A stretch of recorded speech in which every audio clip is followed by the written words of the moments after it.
नमस्कार।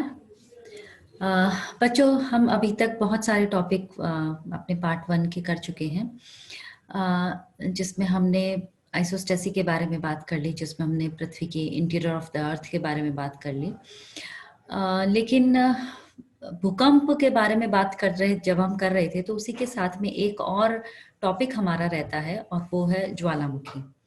ज्वालामुखी और भूकंप एक दूसरे से काफी एसोसिएटेड रहते हैं, मतलब जुड़े हुए रहते हैं। और जब भी हम एक को पढ़ते हैं तो उसी के साथ ही हमारा दूसरे को पढ़ना भी जरूरी हो जाता है, क्योंकि जब हम बात करते हैं कि भूकंप आ रहा है तो उसी के साथ ये भी बात कर लेते हैं कि कहीं ना कहीं ज्वालामुखी का इसका इम्पैक्ट रहा होगा। यानी कि एक कोई भी भूकंप का आना कहीं ना कहीं ज्वालामुखी के आने का कारण बन जाता है, तो दूसरी तरफ ज्वालामुखी का आना भी भूकंप के आने का कारण बन जाता है। और दोनों के बारे में जब हम बात करते हैं कि इनके पीछे के उत्पत्ति के कारण क्या है, तो उसमें भी काफी समानता रहती है। इसलिए जैसे ही हमने ये भूकंप वाला टॉपिक कंप्लीट किया तो मुझे लगता है बच्चों कि इसी के कंटिन्यूशन में ही हम ज्वालामुखी वाला टॉपिक भी कंप्लीट कर लें। आई होप आप लोगों ने भूकंप अच्छे से पढ़ लिया होगा, और अगर किसी ने भूकंप वाला पार्ट नहीं पढ़ा है तो पहले आप भूकंप पढ़ लें और उसके बाद में फिर हम ज्वालामुखी वाला पार्ट कंप्लीट करेंगे। तो स्टार्ट करते हैं। हम आपके स्क्रीन के ऊपर अब तक एक स्लाइड आ चुकी है, और वो स्लाइड जो है वो ज्वालामुखी से रिलेटेड है। बेटा, ज्वालामुखी जो शब्द की जब हम बात कर रहे हैं तो ये नया नहीं है।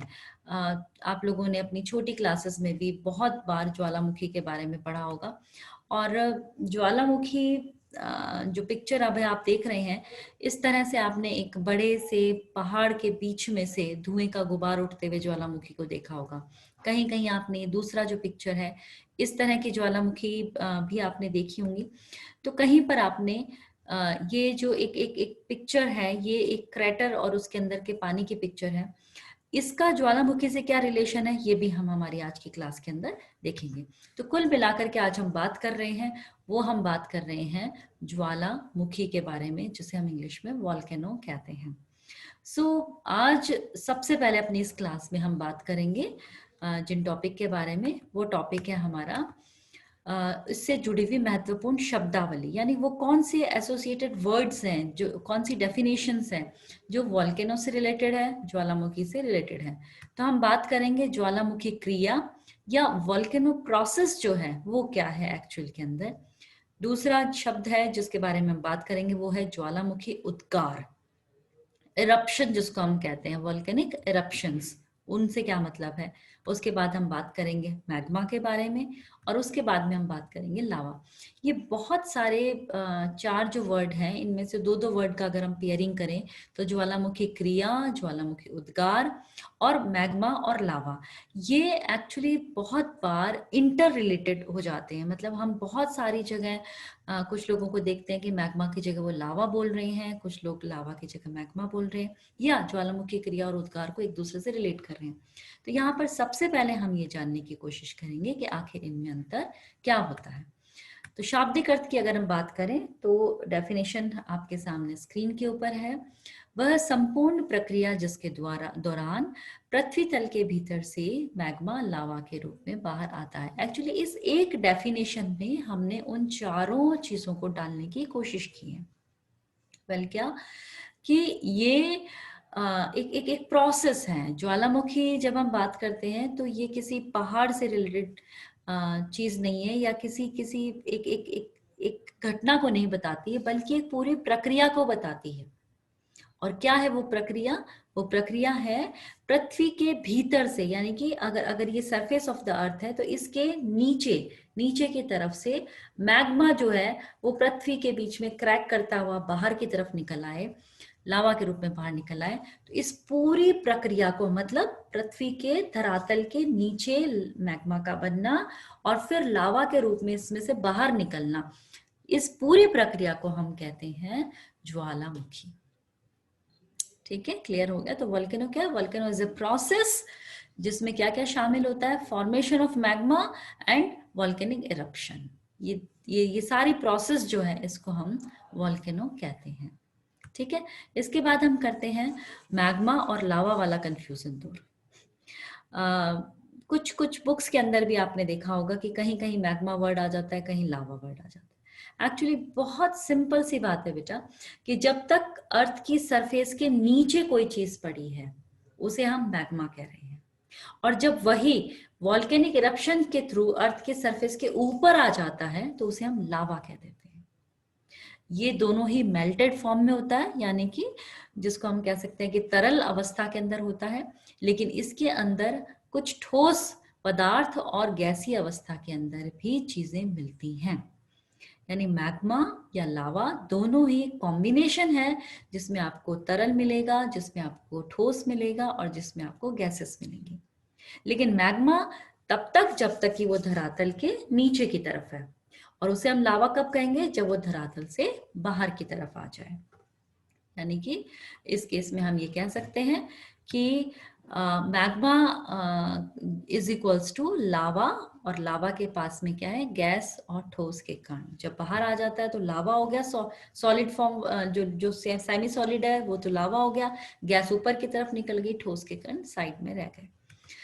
लीजिए अब हम बात कर लेते हैं कि ज्वालामुखी और ये जो प्रोसेस है इसमें पूरा का पूरा एक वॉल्केनिक माउंटेन अगर हमारे पास हो, यानी कि ज्वालामुखी उद्गार जिस पर्वत से हो रहा है, उस ज्वालामुखी उद्गारी पर्वत के अंदर क्या क्या क्या क्या कौन कौन सी संरचनाएं इस दौरान बनती हैं। तो देखिए ये हमने एक यहाँ पर एक डायग्राम बनाया बेटा। ये एरो अगर आपको दिख रहा हो, यहाँ से हम इसमें पेन को ले लेते हैं, ठीक है। तो ये देखिए सबसे पहले हमने एक डायग्राम बनाया। इस डायग्राम के अंदर हमने ये जो हाइट्स दिखाई है, ये हाइट दिखाई है एक माउंटेन की, जो माउंटेन बीच में से ऊंचा ऊंचा हुआ दिखाया है। ये जो नीचे की तरफ हमने जो रॉक्स दिखाई हैं, कौन सी वाली, ये जो नीचे की तरफ वाली रॉक्स है, यानी कि यहाँ से लेकर के ये वाली जो रॉक्स दिखाई हैं, ये हमने आधार शैल दिखाई हैं, यानी कि जिनके ऊपर पर्वत का निर्माण हुआ है। ये वो शैल, ये वो चट्टाने हैं, ये वो रॉकी पार्ट है जो जो जो बेस तैयार कर रहा है, ठीक है।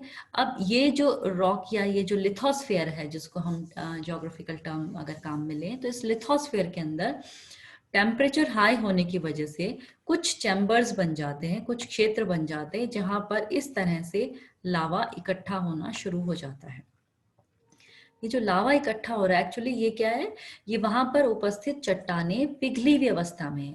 This is the melted form of the Rocky area. Rocks अगर टेम्परेचर हाई होगा तो ऑब्वियस सी बात है बेटा, वो मेल्टेड फॉर्म में आएंगी। अगर मेल्टेड फॉर्म में आएंगी तो इस तरह का एक मैग्मा बन जाता है। मैग्मा चैम्बर का मतलब क्या हो गया, एक क्लोज्ड एरिया जहां पर रॉक मेल्टेड फॉर्म में मौजूद है। अब लगातार तापमान अगर बढ़ रहा है और ये मेल्टेड फॉर्म में है तो क्या होगा, इस मैग्मा को बाहर निकलने के लिए कोई जगह चाहिए, और वो जगह कौन सी होगी, धरातल के भीतर स्थित वो चट्टानी भूभाग जो थोड़े से कमजोर होगा, जहां कुछ क्रैक्स पाए जाएंगे, वहां से वो दरार के रूप में वो ऊपर की ओर निकलने की या साइड में कहीं पे भी निकलने की कोशिश करता है, ठीक है। तो जहां पर दरारी भूभाग होगा वहां पर मैग्मा निकलने की कोशिश करेगा। आप इसी पार्ट में देखें, ये मैग्मा जो है ये साइड में भी जा रहा है, लेफ्ट और राइट दोनों साइड्स में जा रहा है, लेकिन ये लगातार मूव ऊपर भी कर रहा है क्योंकि इसको यहाँ पर क्रैक नजर आ रहा है, ठीक है।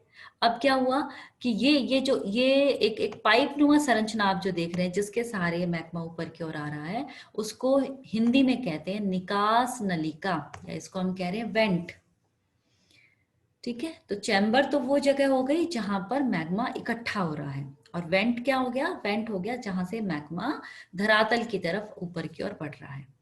अब क्या होता है कि एक पार्ट तो वो हो गया जहां से मैग्मा मुख्य रूप से बाहर की ओर निकल रहा है, लेकिन कभी कभी क्या होता है कि अगर उसको कोई साइड से भी ऐसा क्षेत्र मिल जाए जहां से वो निकल सकता है, तो उसका एक छोटा सा हिस्सा उस साइड वाले या उस, जिसको मैं कह सकती हूँ पार्श्विक भूभाग से निकलने की कोशिश करता है, ठीक है। मुख्य भूभाग कहाँ से निकल रहा है, मुख्य भूभाग यहाँ ऊपर वाले हिस्से से निकल रहा है। यहाँ पर मैग्मा निकलते समय, चूंकि चूंकि धरातल है बेटा, धरातल के ऊपर सतह है, सतह जो है वहां से तेजी से मैग्मा जब बाहर निकलता है तो वो जो सतह वाला भूभाग है वो क्रैक आ जाता है, उसके अंदर गैप हो जाता है, वहां से मैग्मा बाहर आता है। बाहर जब मैग्मा आता है तो वो लावा बन जाता है। लावा जब तक गर्म है तब तक तो वो पिघली हुई अवस्था में है, लेकिन अगर वो ठंडा होना शुरू हो जाता है तो वापस वहां पर एक धरातल बन जाता है। तो ये जो जहां से मुख्य मैग्मा बाहर निकलता है वहां पर एक गड्ढे नुमा संरचना अगर क्रिएट हो जाती है, गड्ढे नुमा क्यों कह रहे हैं हम उसको, क्योंकि वहां से पिघली हुई अवस्था के अंदर मटेरियल जो है वो बाहर की तरफ निकल गया। अगर वो बाहर की तरफ निकल गया तो ये जो बीच वाला पार्ट है ये गड्ढे नुमा संरचना बन गई, और इसी को हम कहते हैं क्रैटर। क्रैटर को हिंदी में आप याद करने की कोशिश ना करें, ये क्रैटर वर्ड हिंदी और इंग्लिश दोनों के अंदर वैलिड है। ठीक है, तो क्रैटर क्या है? गड्ढे नुमा संरचना जहां से मैग्मा बाहर की ओर निकलता है। ये तो हो गया मेन क्रैटर। लेकिन अगर साथ के साथ साइड में से निकलने की कोशिश करें तो इस बार क्या हो रहा है, ये देखो आप, जब ये साइड से निकलता है तो यहां से मैग्मा निकला और धरातल के साथ साथ ये जमा होना शुरू हो जाता है। तो ये जो शेप बन गई ये एक कोन लाइक शेप बन गई, ये देखो एक कोन लाइक शेप बन गई। और ये जो कोन लाइक शेप होती है इसको हम कहते हैं गौण शंकु या द्वितीयक शंकु। प्राथमिक शंकु कहाँ बनता है? प्राथमिक शंकु यहाँ बनता है, यहाँ पर। लेकिन जब ज्यादा जोर आता है तो ये शंकु तो गायब हो जाता है और क्रैटर बना हुआ रह जाता है। तो ये तो बन गया प्राथमिक शंकु, यहाँ पर बन गया गौण शंकु। तो ये जो अपनी आज की क्लास थी इसके अंदर हमने जाना ज्वालामुखी की परिभाषा। ज्वालामुखी की परिभाषा के साथ ही हमने जाना कि लावा और मैग्मा में क्या अंतर है और ज्वालामुखी की आंतरिक संरचना क्या होती है। अब हम अपनी नेक्स्ट क्लास, जो आगे की हमारी क्लास होगी, उसके अंदर हम देखेंगे कि ज्वालामुखी कितने प्रकार के होते हैं और उन्हें हम कैसे विभाजित कर सकते हैं।